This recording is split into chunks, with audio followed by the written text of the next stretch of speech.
So from the July 2018 CBN MPC meeting, we've seen that they're consistently holding rates at 14% for over a year now.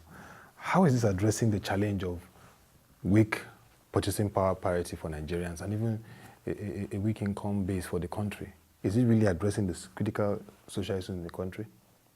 First of all, we have to come to terms that in the trifecta of exchange rate, growth, and inflation, if you don't get your exchange rate right, it can also affect both your inflation and affect growth. So it starts by getting exchange rate right. We saw that in 2016. Yeah. When your exchange rate was bad, you know the bandwagon effect that on inflation. Almost getting to $500.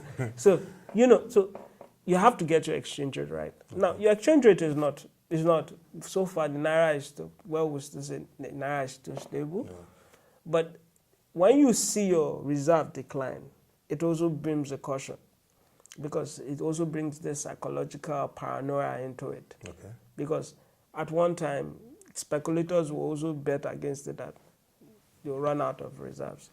And the fact is that there are two factors. Yeah. One is, yes, the Fed rate is already hiked.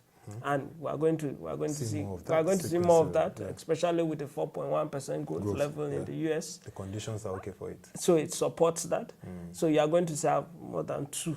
People said 2, but I think you are going to have more than 2 hikes this year. Wow. So, and number 2 is that you also have your effective interest rates in America also have jumped up. So it supports capital outflows. Which affects us. And secondly is that we also have multiple exchange rates.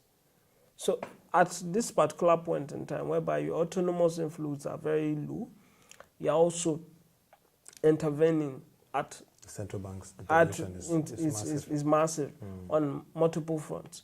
So that itself becomes a drag, especially on your foreign reserves.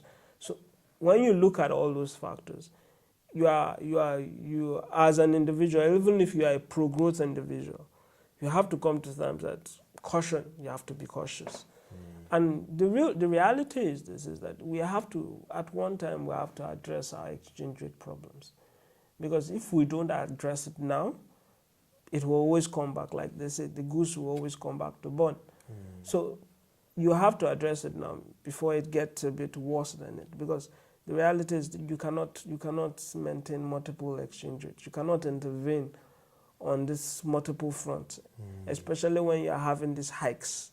That itself is also going to be a concern. So I do, as a person, I do feel that keeping the rates low, it's at this time, I think it's right. Okay, holding it at this rate. Even analysts feel that with the elections coming, nothing may change until after that season. What's your take?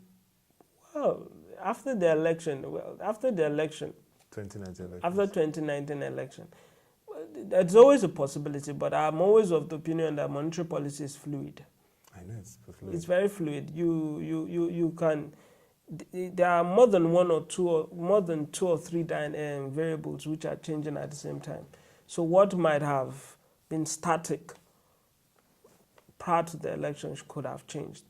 And let's also be careful about this election phobias at times. It might not be totally because one is, yes, during an election you always have, it doesn't support PFIs. Yeah. And it's not only to Nigeria. Most emerging economies, when you have an election period, PFIs are sucked out. Yeah. And because investors don't like uncertainty, of course, which is the truth. So, but then you have to also take into consideration that in an election period, there are also several ammunitions by which you can manage liquidity, because it's the liquidity that is the concern. Yeah. You can use OMO bills, the open market operations. You can use the treasury bills. And in certain times, like in India, they use what many people refer to as the statutory liquidity ratio.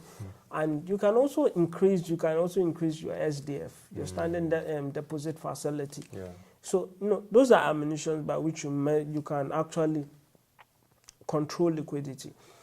And you have to be careful, because interest rate at times might not. Interest rates, is a disincentive actually to borrowing. But what we're actually trying to do is to manage the cost of liquidity.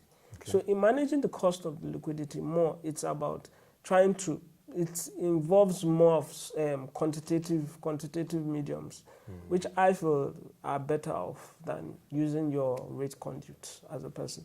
And the second part is that your quantitative mediums, apart from just controlling supply, altering supply, they also alter interest rates. Because, you know, when you also mop up the naira, it also reduces the kind of vibrations, the vibrative effects you might see in the exchange rate window.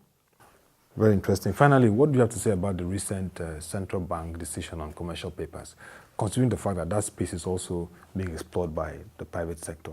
The central bank wants to get involved in commercial paper. It's a two-way window. Okay. First of all, I'm a bit cautious. Cautious in the sense is that we don't have the framework for that. Okay. But then the reality is that if they will get involved, the yields on commercial papers will fall, which is normal, really. Two is that the commercial paper space, the commercial paper to money supply is relatively very low. I think it's about 0.005. So there's still relatively a large room for that. And more importantly, it's that when you get into QE, getting into QE is not the problem. It's getting out of QE is the problem. Learning from US and the UK model. So, because we've seen countries like Japan who have actually gotten into QE and they're stuck into it. And into it. So, and we've seen AMCON also, whereby you've also had you're trying to wind down your, Nigeria, you know, so you have to have a model whereby it allows you to come into QE and at the same time you can also exit QE, because the reality is that quantitative easing, when you have an economy which is persistently relies on quantitative easing for too long, might not also be good. But more importantly is that I think the bank also came up with the issue of M3. That, and I think, which is also good. You look at money supply your money supply to household. You find out that there's a breakdown between money supply and household. And I think you need to really revise money supply. They need a revision of money supply so that it can also capture the growth in net domestic assets over time.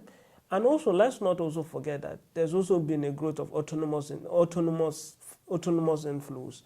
And I think that is also important so that you can also allow money supply to also take into consideration. And lastly was that I think the central bank also came up with this trying to provide these two rates, whereby for selected sectors it will provide on a lower rate, I think 9%. But you've taken from history, you find out that it has been ineffective. We're not opposed to lowering interest rates. But then you look at countries like India who have also used selective interest. You find out that it's also been more of a smoothing. They're using more of smoothing credits during seasonal periods. And at the same time, it's more of being ancillary to bank credits to the private sector. So you have to take that into consideration. But more importantly, it's that we cannot run away from this fact. Is that we have to address, one, the breakdown in bank monetary transmission. That's one of the main issues. Because if you don't address that, no matter how much the kind of selective controls selective credits you want to put into place, it won't work. Because two is that you also have to look at structural rigidity. I agree that yes, it's not the central bank's responsibility per se. But then the reality is that those two factors are very important in driving a pro-growth policy moving forward. Which is what we need now, particularly leading our nation out of this poverty trap. Thank you very much, Dr. Babalola, for the time. Always nice discussing economic issues with you. And that will be all for this edition of the Proshare WebTV Economy Discourse. You can log on to our website, www.proshareng.com, to watch our videos and, of course, our reports and analysis on the economy. Till next edition, I'm your host, Utoba Sebasekong. Thank you for watching and have a lovely day.